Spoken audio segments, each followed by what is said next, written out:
Good day everyone, I'm Teacher Justin and let's review. Alright, let's have this item. The ages of the three siblings can be expressed in the ratio 2:4:9. If the sum of their ages is 45, how old is the oldest among the three? So, para masagutan natin tong item na to, kunin natin yung ating ratio. So, kopyahin natin yung 2:4:9. Then, let's represent their ages. So, using the ratio, didikitan lang natin sila ng variable x. Okay? Tapos, yun na yung representation natin for their ages. So, we have 2x, 4x, and 9x. So, yung 2x will be the representation of the age of the youngest. Yung 9x, yun yung sa oldest. Yung 4x, yun yung nasa yung middle child. Okay? So, yan yung kanilang representation for their age. Now, according to the problem, if the sum of their ages is 45, so pag translate natin siya, pag in-add daw natin yung ages nila, it will be equal to 45 years. Ayan. So, yan yung ating equation na gagamitin. Now, let's solve for the value of x first para makuha natin yung age ng pinakamatanda sa kanilang tatlo. So, 2x plus 4x plus 9x, add natin sila. That will be equal to 15x. Then, let's remove the coefficient by dividing both sides by 15. So, tanggalin na natin yung katabi ni x na 15. Now, 45 divided by 15, that will give us 3. So, that will be the value of x. Pero hindi pa tayo tapos. Kasi, we're going to get the age of the oldest. So, ang age ng oldest is represented as 9x. Kasi yun yung pinakamalaking ratio. So, 9x. Palitan natin yung variable x ng 3. So, 9 times 3. Now, 9 times 3 is 27. So, that will answer the question, how old is the oldest among the three? It will be 27 years old. So, it will be letter B, 27. And that's it. Ta-da! Alright. Okay, let's have this item. There are 18 boys and 22 girls in the class of grade 9 St. John. What is the ratio of the number of girls to the number of boys? Okay, so dito sa question na to, ang hinahanap natin is yung ratio of the number of girls to the number of boys. So, unahin natin kunin yung given na number of girls. So, dito sa class na to, meron tayong 22 girls. Okay? Tapos, meron din tayong 18 na boys. So, convert natin ito sa ratio. So, we have 22 girls is to 18 boys. Now, pag sinabing ratio, pwede siyang i-convert to fraction or to the operation division. So, convert natin to fraction. So, 22 over 18. Now, can we simplify this fraction? Pwede, kasi they have a common factor na 2. So, let's divide both numerator and denominator by 2 para mas ma-simplify natin tong fraction na to. So, 22 divided by 2 is 11 and 18 divided by 2 is 9. So, na yun yung magiging simplest form natin. Now, ibalik natin to sa ratio form. So, we will have 11 girls is to 9 boys. So, yan yung ating ratio. So, na-simplify na natin yung ating ratio. So, to answer our item number 2, it will be letter B, 11 is to 9. And that's it. Ta-da! Alright. Okay, let's have this item. The lengths of the sides of a certain quadrilateral are in the ratio 3 is to 5 is to 8 is to 9. If the perimeter of the quadrilateral is 175 inches, how long is the longest side? Okay, so dito, para ma-solve natin tong item na to, kunin natin yung ating given ratio. So, ang given ratio natin is 3 is to 5 is to 8 is to 9. So, yan yung ating ratio. Then, let's represent each side of our quadrilateral. So, lalagyan lang natin ng variable x yung bawat ratio. So, we will have 3x, yan, 5x, 8x, and 9x. So, yung 3x yan yung pinakamaliit na side, 5x yung susunod na side, 8x, at yung pinakamalaking side or mahabang side will be 9x.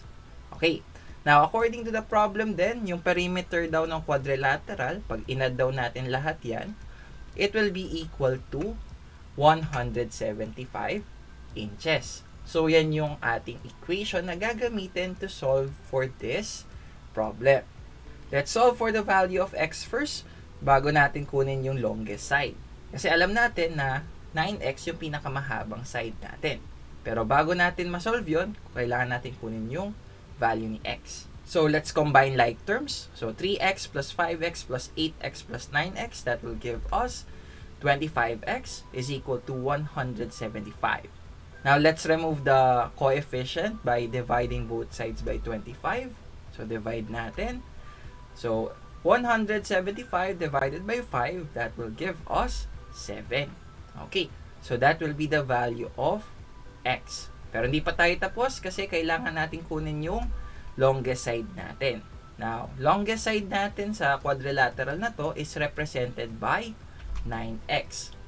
Then, let's replace the variable x by 7. So, we have 9 times 7. So, 9 times 7 will be equal to 63. And that will be the longest side. The measurement of the longest side. So, to answer this item, it will be letter C, 63 inches. And that's it. Alright. Ta-da! Okay, let's have this item. If 18 chocolate bars cost 630 pesos, how many chocolate bars can you buy for 1,000 pesos? Ayan. So, para masagutan natin tong problem na to, let's list down all our given. So, sabi ng problem, 18 chocolate bars, ang price niya is 630 pesos. Now, we're asked to find the number of chocolate bars na mabibili natin for 1,000 pesos. So, ayan. Now, since meron tayong chocolate bars at yung price niya, let's try to convert it into a fraction. So, itong 18 chocolate bars and 630 pesos, gawin natin siyang isang fraction. At itong X chocolate bar and 1,000 pesos, gawin natin siyang fraction. Now, since we have two fractions here, and yung price naman ng chocolate bar ay iisa lang, we can say that they will be proportional. Pag sinabing proportional, we have two fractions that are equal. Now, let's try to solve this equation. But first, we can simplify itong fraction na to. So, 18 over 630, i-simplify natin. So, ang simplified form niya is 1 over 35. So, ibig sabihin, for 1 chocolate bar, ang price niya is 35 pesos. Ayan. Then, equate natin siya kay X chocolate bar over 1,000 pesos. Now, let's isolate the variable X by multiplying both sides by 1,000. So, cancel na natin yung 1,000 sa denominator. So, 1,000 times 1 divided by 35, that will give us 28.57. So, take note, since wala tayong 0.75 chocolate bars, okay, ang kukunin lang natin dito is yung whole number, which is 28. So, to answer the problem, it will be 28 chocolate bars. Letter A. And that's it. Ta-da! Alright. Okay, let's have this item. A rope 24 meters long is cut into 3 pieces in the ratio 3:5:8. How long is the shortest piece of the rope in centimeters? Okay, so para masolve natin tong problem na to, let's get the ratio na given dito sa problem. So yung ratio na given ng rope na kinut is 3:5:8. So kopyahin natin siya, 3:5:8. Then, let's represent our 3 pieces. So, lalagyan lang natin to ng variable x. So, we will have 3x, 5x, and 8x. So, this will be our representation of the 3 pieces na ginupit dun sa 24 meters na rope. Okay, so 3x yung pinaka-maiksi, 8x yung pinaka-mahaba, at yung 5x yung nasa gitna. Ayan. So, yung rope na to, meron siyang total na 24 meters. So, 24 meters yung total niya. Pero, ang hinahanap natin is yung shortest piece ng rope in centimeters. So, since 24 meters siya, na given, i-convert pa natin siya to centimeters. And we know that 1 meter is equivalent to 1 centimeters. So, we will multiply 24 meters to the conversion of 1 meter and 100 centimeters. So, 24 meters times 100 centimeters over 1 meter. So, take note, yung ating unit of measurement na babaguhin, laging nasa denominator. Yung bagong unit of measurement, nasa taas, nasa numerator. So, let's multiply 24 times 100. Okay, that will give us 2,400 centimeters. That will be the total length of our rope na gugupitin. Now, kompleto na yung ating equation. Let's solve for the value of x first bago natin makuha yung shortest piece ng rope na kinupit. Okay, so 3x plus 5x plus 8x, that is equivalent to 16x. Then let's divide both sides by 16 para ma-isolate yung variable x. So 2,400 divided by 16, that will give us 150. Then, after getting the value of x, kunin natin yung shortest piece natin. So, yung shortest piece, it is represented as 3x kasi yun yung pinakamaliit na ratio. Okay, 3x. Now, let's replace the variable x by 150. So, 3 times 150, that is equal to 450. So, yung measurement ng ating shortest piece nung rope na ginupit is going to be, letter B, 450 centimeters. And that's it. Ta-da! Alright. Okay, let's have this item. 3 numbers are in the ratio 3:5:6. If the smallest of the 3 is 45, what is the sum of the 3 numbers? So, para masagutan natin tong item na to, kunin natin yung given na ratio. So, kopyahin natin si 3:5:6. Yan. Then, let's represent our 3 numbers. So, ang gagawin lang natin is lalagyan lang natin ng variable x yung bawat number sa ratio natin. So, we will have 3x will be the smallest number, 5x yung second, and 6x will be the largest number dun sa tatlo. Ayan. So, na-represent na natin sila. So, in this problem, we're looking for the sum of these 3 numbers. So, pag inad natin to, tatlong numbers na to, it will be equal to what value? So, para masagutan natin yan, let's look at our given. So, our given is the smallest of the 3 is equal to 45. So, yung pinakamaliit daw na number, which is 3x, it is equal to 45. So, yan, yung ating equation na gagamitin to solve for the value of x. So, let's divide both sides by 3 para makuha natin yung value ng x. So, divide both sides by 3. 45 divided by 3 is equal to 15. So, now that we got the value of x, let's get the value of the other numbers. So, kunin natin yung largest number natin, which is 6x. Palitan natin yung x ng 15. So, 6 times 15 is equal to 90. So, yan yung largest number natin. Yung gitnang number is 5x. So, replace x with 15. 5 times 15 is equal to 75. And since nakuha na natin lahat ng mga numbers, yung tatlong numbers, let's try to add them. So, yung smallest natin is 45 plus 75 plus 90. It is equal to, pag inad natin sila, it is equal to 210. So, the sum of these 3 numbers will be equal to letter B, 210. And that's it. Alright. Ta-da! Okay, let's have this item. 2 numbers are in the ratio 3:8. If the difference of the 2 numbers is 60, what is the smaller number? Okay.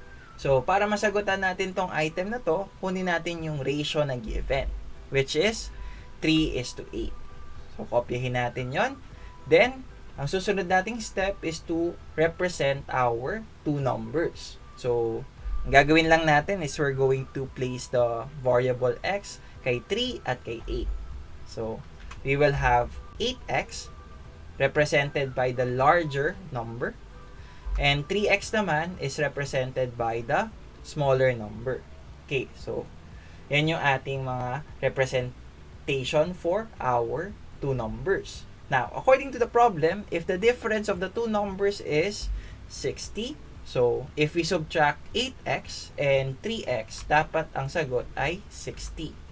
So, take note, inuna ko si 8x bago kay 3x kasi when we subtract smaller number from larger number, ang sagot dapat ay positive.